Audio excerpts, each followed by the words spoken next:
ኦርቶዶክስ ቤተክርስቲያን ይሄንን ያህል መስቀል አንጠልጥላ ኢየሱስ ሲባል ሰዎችን እንታሳድድከው እሺ ማርያም ሲባል የማይረበሹ ከሆነ ችግር አለ ማለት ነው። Who the fuck are you? Excuse me. ማርያም ስቲ ቅዱሳን ስቲ በጣም ደስ ይላቸዋል። መላእክትን ጥምድ ያደረጋችሁ ጴንጤዎች እኔ ምን ሆነን ነው? ምን አይነት በሽታ ነው የገባብህ? እንዴት መላእክት እንዴት ይጠመዳል? መላእክት እንዴት ጠምደዋል? በደም ስማኝ። ልመድ እዚህ ለመኖራቸው እውቅና ስጥ፣ ክብር ስጥ። ለምን ካልከኝ አሉ እዛ ሰማይ ምንድነው የምናየው ካልከኝ ብዙ መላእክት እናያለን። ከዙፋኑም የእሳት ፈሳሽ ይወጣ ነበር ይላል። በአምላካቸው ፊት ለማገልገል የተሰየሙ ብዙ መላእክት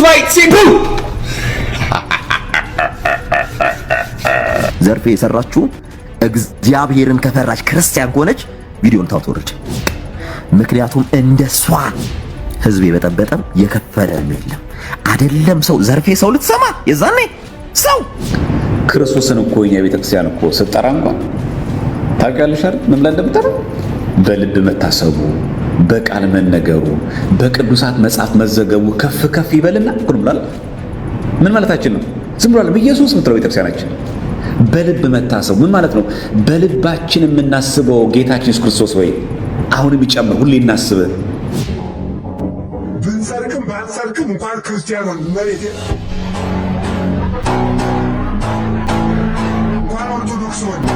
ሰላም ጤና ይስጥልን ውድ የቃል ሚዲያ ቤተሰቦች እንደምን ቆያችሁ? እግዚአብሔር ሰላም ከሁላችን ጋር ይሁን እያልን ወቅታዊና አዳዲስ መረጃዎችን ይዘን መጥተናል። ቪዲዮውን ከመጀመራችሁ በፊት ላይክ በማድረግ ጀምሩ። እንዲሁም ሐሳብ አስተያየታችሁን የኮሜንት ሴክሽን ላይ ያስቀምጡልን። ቀጥታ ወደ ቪዲዮ እናልፋለን። አዲስ ፊልም ወጥቶላችሁ ሰው እንደዚህ ሪጀክት ያደረገኝ ነኝ። በዚህ ሰልፉ አለ፣ በዚህ መከራው አለ፣ በዚህ አለመብላቱ አለ፣ በዚህ ውጣ ውረዱ አለ፣ በዚህ ጥላቻው አለ። በምድረ በዳ ባበላታለሁ አይደል የሚሉ እያባበለኝ ራሴን ጠላሁት። ምንድነው ያደረኩት? ምን አደረኩ? ኢየሱስን ከመውደድ ውጭ ለኢየሱስ ልዘምር ከማለት ውጭ ያው ለጌታ ብዙ የማነው የትኛው ጌታ ደብረው ያስ ባገኙኝ ቦታና ባገኙኝ ቦታ ሁሉን ማለት አልችልም። ሁሉን ኦርቶዶክስ ቤተክርስቲያንን ስለማይወክል ደፍቶ እንትን የሚል ጠፋ። እውነት ይሄ ነው። ይሄን አንዴ ነስ ኦርቶዶክስ ተዋሕዶ ቤተክርስቲያን ወጥቻለሁኝ። ለምን ወጣ ስትለው አይዛ ክርስቶስ አልተሰበከም ብሎ ነው የሚወጡት። እኔ እዚህ ተሰብኳል አልተሰበከም ለሚለው ቤተክርስቲያንን ጠንቅቄ እንደው በግምት በመላምት በሐሳብ ሳይሆን ተምሬ አውቄ ጠንቅቄ ስለማቃት ክርስቶስ እንዴት አድርጋ በምን መጠን እንደሰበከችው ጥንቅቅ አድርጌ ስለማቅ የሞላ አይምሮ ያረፈ ህሊና ይዤ ነው የምኖረው። እነዚህ ሰዎች ክርስቶስ አልተሰበከም ብለው ከወጡ ወጡበት ቦታ ላይ ወንጌሉን መልእክታቱን ሐዲስ ኪዳኑን እያብራሩ እየፈተፈቱ ያንን እዚህ ታፈነናል፣ ክርስቶስ ጠምቶናል፣ ርቦናል፣ እሱን መስበክ አለብን ብለው የወጡ ሰዎች ሚዲያ ላይ ቁጭ ብለን ተመልከታቸው። በቃ ይህን ሲያብጠለጥሉ፣ ሲሳደቡ፣ ሲያንቋሽሹ ኦርቶዶክሳዊ ተዋሕዶ ቤተክርስቲያን ደግሞ ዳቦን ከነመሶቡ፣ ደመናውን ከነዝናቡ፣ ንጉሱን ከነሰራዊቱ፣ ዛፉን ከነቅርንጫፉ፣ አምላኪና ተመላኪ፣ ሰጭና ተቀባይ፣ ንጉስና ወታደር ሳይምታታባት ጠንቅቃይ ኖረች ቤተክርስቲያን። እንደዚህ ኮሜዲያን ተዋቸው ነፍርፍር መጽሐፍ ገረው ዘርፌ የሰራችሁ እግዚአብሔርን ከፈራች ክርስቲያን ከሆነች ቪዲዮን ታውቶርጭ። ምክንያቱም እንደሷ ህዝብ የበጠበጠም የከፈለ የለም አይደለም። ሰው ዘርፌ ሰው ልትሰማ የዛኔ ሰው እኮ ሰው አይመስላትም ነበረ። ከዱባይ መጥቼ ነበረች እንዴ እንተዋወቃለን እኮ በደንብ ነው የምነግራችሁ። ይውጣልህ ዛሬ ውሸታም ሰው ነህ። እኔ ይሄ የሆነ የሰው ቤተ እምነት እየተባለ ጀግና ምትል እዛ ጥግህን ያዝ። ለኔ ውሸታም ነው፣ በጣም ውሸታም። ድሮም ታለቅስ ነበር እየዋሸች፣ አሁንም እየዋሸች እያለቀሰች ነው። ድሮም ሂሩ ፊልሆን እኔ የምነግራችሁ የወንጌል አማኞች በእንደዚህ አይነት ነገር እንዳትሸወዱ ነው። ቢቻላችሁ ከሰው ጋር ኢየሱስ ስላለ ማን ጫፏን የነካሰው አልነበረ። እነሱም ኢየሱስ ስላሉ ጫፍ ስንት ዓመት ነው ኢየሱስ እያሉ እየዘመሩ የነበረው?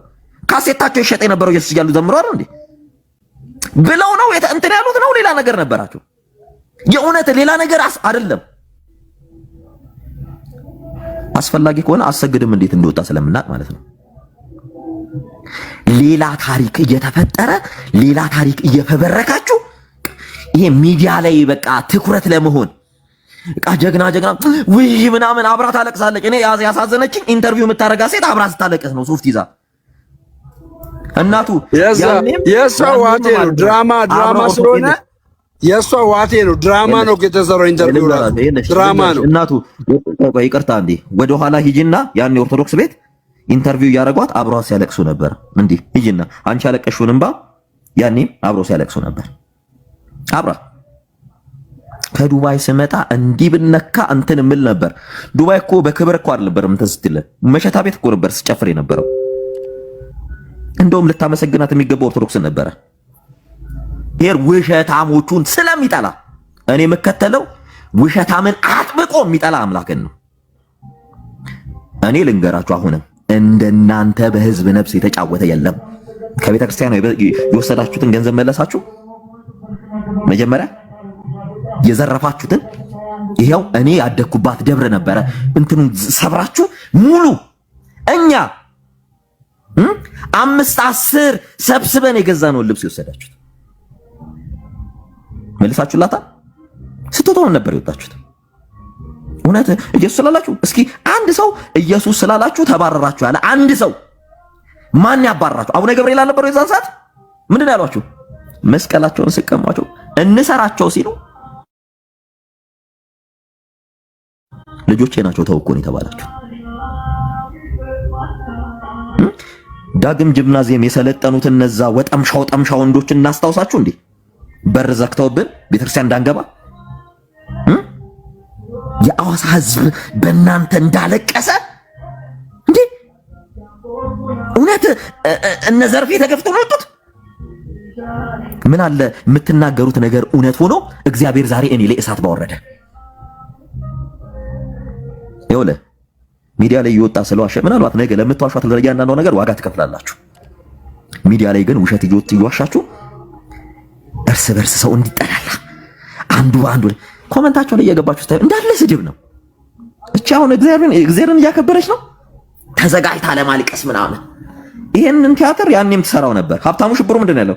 ሽንኩርት አይኔ ላይ አድርጌ ነው አለቅስ የነበረው ኦርቶዶክስ ውስጥ ነው አይደል ያለው? ውሸት ነበር። እውነት ሀብታሙ ሽብሩ ከኛ ጋር ቆሞ አልዘመረም? ለምንድን ነው ግን እውነትን በቃ ለምን ሊሚቴሽን አይኖረውም? ባውንደሪ ለምን ገደብ ለምን አይኖረውም? እንዲህ አይነት ነገር ኦርቶዶክስ ቤተክርስቲያን ይሄንን ያህል መስቀል አንጠልጥላ ኢየሱስ ሲባል ሰዎችን እንታሳድድከው። እሺ ማርያም ሲባል የማይረበሹ ከሆነ ችግር አለ ማለት ነው። Who the fuck are you? Excuse me. ማርያም ስትይ ቅዱሳን ስትይ በጣም ደስ ይላቸዋል። መላእክትን ጥምድ ያደረጋችሁ ጴንጤዎች እኔ ምን ሆነን ነው? ምን አይነት በሽታ ነው የገባብህ? እንዴት መላእክት እንዴት ይጠመዳል? መላእክት እንዴት ጠምደዋል? በደምብ ስማኝ። ልመድ እዚህ ለመኖራቸው እውቅና ስጥ፣ ክብር ስጥ። ለምን ካልከኝ አሉ እዛ ሰማይ ምንድነው የምናየው ካልከኝ ብዙ መላእክት እናያለን። ከዙፋኑም የእሳት ፈሳሽ ይወጣ ነበር ይላል። በአምላካቸው ፊት ለማገልገል የተሰየሙ ብዙ መላእክት ፋይት ሲቡ ክርስቶስን እኮ የኛ ቤተክርስቲያን እኮ ስጠራ እንኳን ታውቂያለሽ አይደል? ምን ብላ እንደምጠራ በልብ መታሰቡ፣ በቃል መነገሩ፣ በቅዱሳት መጽሐፍ መዘገቡ ከፍ ከፍ ይበልና እኮ ብሏል። ምን ማለታችን ነው? ዝም ብሏል በኢየሱስ ምትለው ቤተክርስቲያናችን በልብ መታሰቡ ምን ማለት ነው? በልባችን የምናስበው ጌታችን ኢየሱስ ክርስቶስ ወይ አሁንም ይጨምር፣ ሁሌ እናስብ። በቃል መነገሩ ማለት ነው ኢየሱስ ክርስቶስ ብለን በአፋችን የምናገረው አሁንም ይጨምር። ከዛስ በቅዱሳት መጽሐፍ መዘገቡ፣ በየቅዱሳት መጽሐፍ በመጽሐፍ ቅዱስ በአንድምታ በገድላት በድርሳናት ስም ተጽፏል ኢየሱስ ክርስቶስ የሚል አሁንም ይጨምር፣ ከፍ ከፍ ይበልና ጌታችን ኢየሱስ ክርስቶስ እንደዚህ ያለ። አይገርም? የኛ አባቶች እዚህ ጋር መተው ደግሞ ተመልሶ ደግሞ ኢየሱስ ስትልኛ ቤት ትወገዛለህ። ስሙ ራሱ አለ ልትገመው። በልብ መታሰቡ እኮ ነው የሚለው። ምን ማለት በልብ መታሰቡ? በልባችን እናስብሃለን ጌታችን ኢየሱስ ክርስቶስ ሆይ አሁንም አንተ ጌታ ኢየሱስ አንተ ማሰባችን አሁንም ከፍ ከፍ ይበል። ሁሌ እናስብህ። ሌላ ባዕድ ነገር፣ ሌላ ስጋ ይፈጠራል፣ ሌላ ዓለማዊ፣ ሌላ ጣዖት አናስብ። አንተ ነው የምናስበው። ይሄ ማሰባችን አሁንም ይብዛ። ሌትም ተቀን በድካማችንም በእረፍታችንም በየትኛውም ሰዓታችን ሁሉ አንተ እናስብ ዘንድ ፍቀድልን። በቃል መነገሩ ምን ማለት ነው? በቃላችን ኢየሱስ ክርስቶስ ብለን የምንጠራው አሁንም ይጨምር፣ ይነስ እንኳን ይጨምር፣ ከፍ ከፍ ይበል። አሁንም እንደው ደክሞን እንተኛና አፋችንን ዘጋ እንደሆነ እንጂ ቢቻል ኖሮ ዝም ብሎ ስማችን አንተን አፋችን አንተን በየጠራ በኖረ በአፍ ብቻ እንኳን በልብ መታሰቡ ይላል። ከዛስ በቃል መነገሩ ከእንደገና በቅዱሳት መጽሐፍ መዘገቡ በሁሉም ቦታ ስምህ ይጻፍ፣ አሁንም ይጨምር።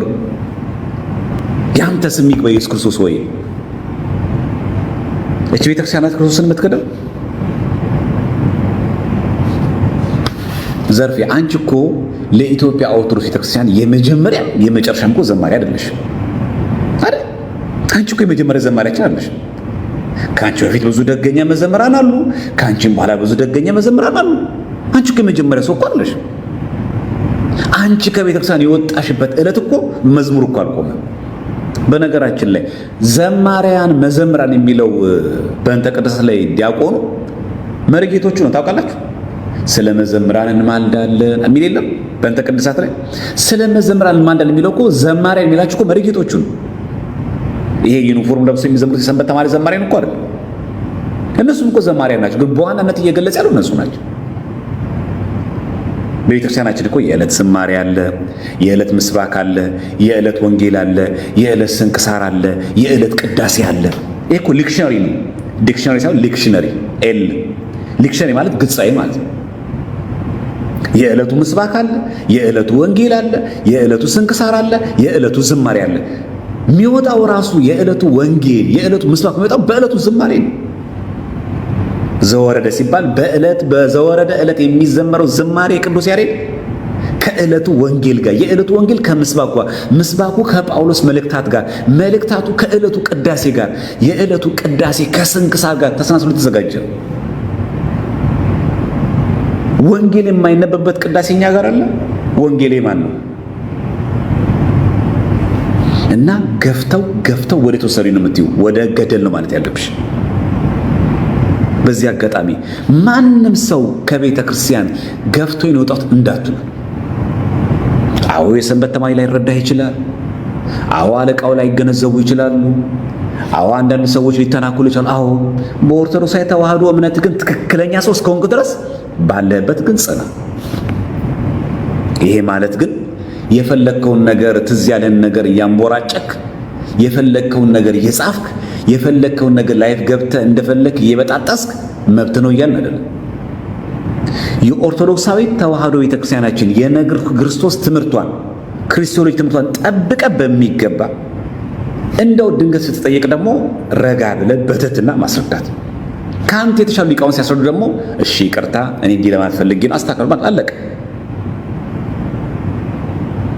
እንዴት ሰው ክርስቶስ ራስ ከሆነላት ቤተክርስቲያን ወጥቶ እንዴት ወደ ፍቅር አዳራሽ እንዴት ይገባል? እና በጽሁፉም ደረጃ በግጥምም ቢገጥመው ስድ ጽሁፉም ቢያደርገው ኑፋቄ ይሄ አንድ ነው። ሁለተኛ ሰው ኑፋቄ የሚያሰኘው በጽሁፍ ሲያደርገው ቅዱስ፣ በንግግር ሲያደርገው ርኩስ አይሆንም። ማናችንም በቲክቶክ ላይ የምንናገረው፣ በቴሌግራም የምንናገረው፣ በአውደ ምሕረት ላይ የምንናገረው፣ ተደብቀን ለግለሰብ የምንናገረው ኑፋቄ ምናልባት ርዕስ ለመሆን ተፈልጎ ከሆነ ለምን አንዳንዶቹ አሉ በእርግጥ ጭር ሲል አይወድም የሚሉ ሰዎች አሉ። ይሄ ኤንፒአር የሚባል የስነ ልቦና በሽታ አለ። እሱ ምንድነው? ጭር ሲል አልወድም፣ ትኩረት ስጡኝ፣ ለምን ነፈጋችሁኝ፣ ረሳችሁኝ እኮ ስለ መቼ ነው የምታወሩት የሚል አይነት በሽታ ያለባቸው ማለት እና እህታችን ምናልባት ለሚዲያው ድምቀት ተናግረሽው ከሆነ ምናልባትም ትዝ እንድንልሽ ከሆነ በአብይ ጾም መድኃኔዓለም እሱ በቸርነቱ ያስብሽ፣ እኛ ከምናስብሽ እኛ ከምናስታውስሽ እሱ ወደ በረቱ ወደ ቤቱ በምህረቱ ብዛት ይመልስሽ። ግን መስራት ሰቶች ግን አሉ። ምናልባት ይሄ ሐሳብ ያለው ሰው እዚህ ውስጥ ካለ ብዬ ነው። አሁን ስለ ዘርፌ ልናወራ ፈልገናል። ግን ምናልባት ይሄ ሐሳብ ያላችሁ አንዳንድ ሰዎች ስላለን በጣም እኛ ቤት እኮ ክርስቶስ ተሰብኮ መከራ ነው ምናምን የሚል ሰው አለ። ምኑ መከራ? እውነት አንተ የገለጥከው የኦርቶዶክስ ቤተክርስቲያን ትምህርት የቀደምት አባቶቻችን በተለይ ቤተክርስቲያናችን ከገለጠችው ሌላ ኢየሱስ ነው የምትገልጥልን? እርሱን ኢየሱስ ከሆነ ንገረን።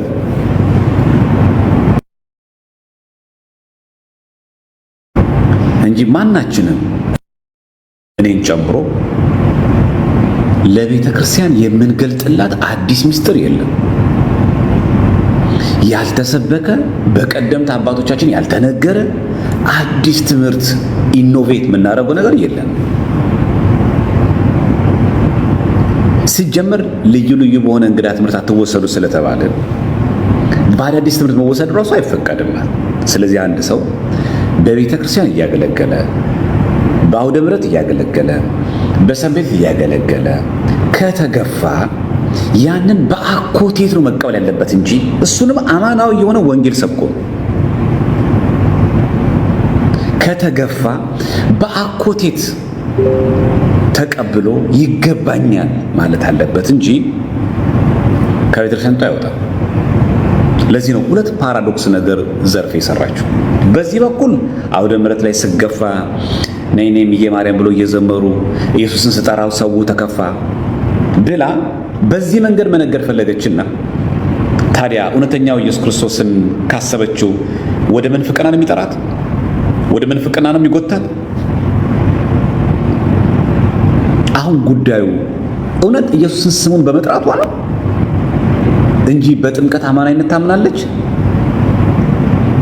በስጋ ወደሙ አማናይነት ታምናለች? አምስቱን ሶላዎች ጋር ለምን ሄደች ታዲያ?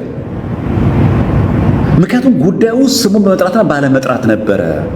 እኔ ኦርቶዶክስ ነበርኩኝ፣ ድንጋይ እየተወረወረብኝ እየተገፋው ነው የወጣሁት ካለ አንድ ሰው ጉዳዩ ይሄ ከሆነ አይ እንደውም ለእናንተ እልህ ኢየሱስ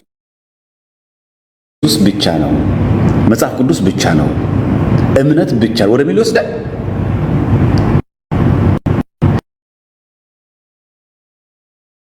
ጉዳዩ መገፋት ከሆነ ማለት ነው።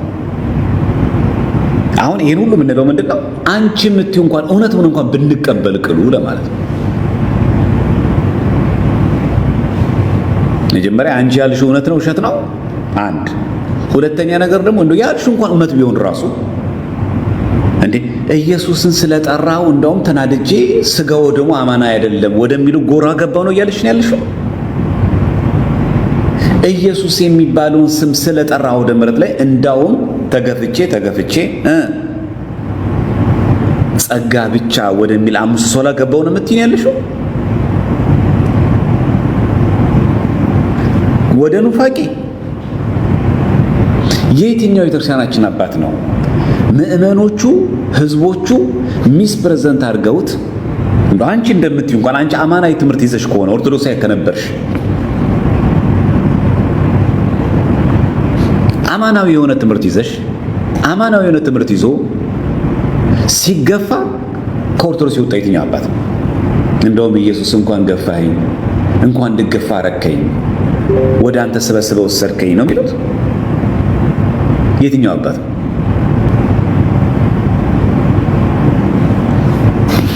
የትኛው የመጽሐፍ ቅዱስ ትምህርት ላይ ነው እምነት ብቻ የሚለው? ጸጋ የሚለውን ብቻ የሚለው የት ጋር ነው? በነገራችን ላይ ክብር ለእግዚአብሔር ብቻ የሚለው ቃል ብዙ ሰዎቻችን የምንረዳው አይ ክብር የሚገባው እግዚአብሔር ብቻ ነው፣ ፍጡራን ክብር አይገባቸውም፣ የእግዚአብሔር ክብር ለፍጡራን አይገባም የሚሉ መስሎናል። አይደለም። መሰረታዊ የመጀመሪያው ክብር ለእግዚአብሔር ብቻ ሲሉ እግዚአብሔር አንተን ዓለምን ሁሉ ለይቶ እርሱ የሚያድናቸው መርጧል። የማመን እንኳን አቅም እንኳን ካፓሲቲ እንኳን የለህም። እንድታምን የሚያደርግ እሱ ስለመረጠህ ነው። ያዳነህም እሱ ስለመረጠህ ነው። ስለዚህ ክብር ለሱ ብቻ ስጥ። ከዛ ውጭ ግን እኔ ባመንኩት እምነት መልካም ነገር ማድረግ አለብኝ፣ ክርስቲያናዊ ስነ ምግባር አደርጋለሁ ካልክ ግን የእግዚአብሔርን ክብር የነካህ ነው። ስለዚህ መልካም ስራ ማለት የእግዚአብሔር ክብር መቀነስ ማለት ነው።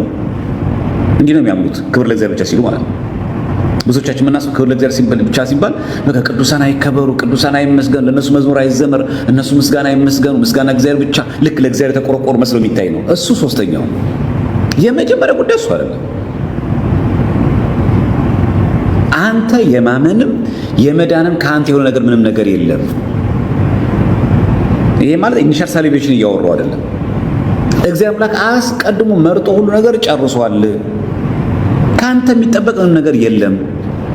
ኢቭን ማመን እንኳን አትችልም። አንተ እንድታመን አድርጎ ነው የፈጠረ መጀመሪያ፣ ሌሎቹንስ እንዳያመን አድርጎ። ስለዚህ እግዚአብሔር አምላክ መርጦ የተወሰኑትን እንዲድኑ ፈልጓል። አሳምኖ እንዲያምኑት አድርጎ እንዲድኑ አድርጎ መርጧቸዋል። ሌሎቹ ግን እንዳይድኑ አድርጎ መርጧቸዋል። ስለዚህ ካንተ የሚጠበቅ ነገር የለም።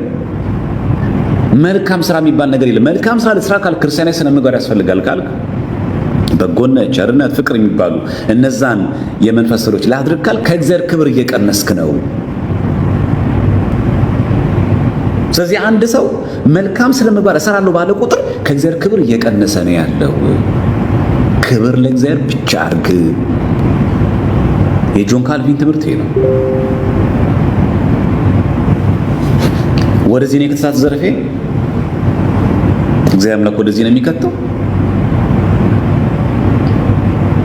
እና ይሄ አሁን አንዱ የክህደቷ ምንጭ ነው። ስለዚህ ምናልባት አንዳንድ ሰዎች ካላችሁ እኛ ቤትም እንደዚህ ያኮበኮበም ካለ በዚህ ሽፋን ውስጥ ያለ ሰው እኛ ቤት ችግር ነው እንደው ክርስቶስን ስጠራ ምንም ችግር የለም፣ አማናዊ ትምህርት አስተምራለሁ፣ ሰዎች የተዛነፈ ምልከታ ይኖራቸዋል። አሁን በሰንበት ትምህርት ቤትም በሰብዓ ጉባኤም በአስተዳዳሪ ደረጃም በሊቀ ጳጳስ ደረጃም በፓትርያርክ ደረጃ ሊያጋጥማል።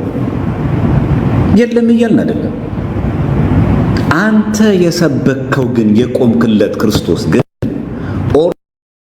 ኦርቶዶክሳዊ ተዋሕዶ ቤተክርስቲያናችን የምታምነው ነው ወይ? ዜማና ግጥም ስሰራ እንዳትነኩ የሚባል ነገር የለም። ፌመስ ነኝና አልነካም የሚባል ነገር የለም። ተጽዕኖ አሳዳሪ ነኝና እንደፈለኩ መናገር ይቻላል ማለት አይቻልም። እኔ እዚህ ደብር ላይ አለው መባል ዲያቆን ነኝና አልነካም የሚባል ነገር የለም። ብዙ መጻፍቶችን ጽፌያለሁ፣ ብዙ ካሴቶች አሉኝ፣ በጣም ብዙ ፎሎወር አለኝ፣ በጣም እደመጣለሁ የሚባል ነገር የለም። ኑፋቄ እዚህ ዘርፌ ብዙ ካሴት ስላወጣሽ ብዙ ስለዘመርሽ ምንም ጉዳይ። ቤተክርስቲያናችን ስሙ ሲጠራ እንደሚጣፍጣት ትመሰክራለች። ቅዳሴ ጊዜ ላይ እኮ አለ የአንተን ስም ሰምቶ ሞት ይደንግጥ፣ ቀላያት ይሰንጠቁ፣ ዓለማም ጌታ ቅዳሴ እንደዚህ ያለ ግን የአንተን ስም ሰምቶ እኮ ነው የሚለው። የማን ስም? ይሄ የጌታ ቅዳሴ ነው። ምናልባት ቅዳሴ ጊዜ ሲባል ሰምተሽ ይሆን? ይሄ የጌታ ቅዳሴ እኮ ያንተን ስም ሰምቶ ሞት ይደንግጥ፣ ቀላያት ይሰንጠቁ፣ ዓለማን ይራቅ፣ ወንጀለኛ ይቸገር፣ ወርቅን የሚወዱ ይነቀል። ምን ማለት ወርቅን የሚወዱ ማለት? አሁን የቀረበት ወርቅና ይሄ ወርቅ መስሏችሁ አይደለም እኮ። ወርቅን አቅልጠው ጣዖት የሚያመልኩ የዚህ ዓለም መሻትን ገንዘብን የሚወዱ ሰዎች ካንተ የሚያስበልጡ አንተ ላይ ደርበው ባዕድ አምልኮ የሚያመልኩ ይነቀሉ። ቅዳሴ ጊዜ እኮ ነው የሚያወራው። ይሄውኛ መሰከር ነው እኮ። የምን ተሐድሶ ነው የምታወሪው? እና አንዳንዶቻችን የድል ዜና አብሳሪ መሆን እንፈልጋለን። በቃ የሆነ ነገር ኢኖቬት ያደርግና በጣም ቤተክርስቲያናችንን ከሆነ ጉድ ያወጣናት አድርገን እናስባለን። ይህ በጣም ስህተት ነው። ክርስቲያኖች ብንሰርቅም ባንሰርቅም እንኳን ክርስቲያኖን መሬት እንኳን ኦርቶዶክስ ሆነ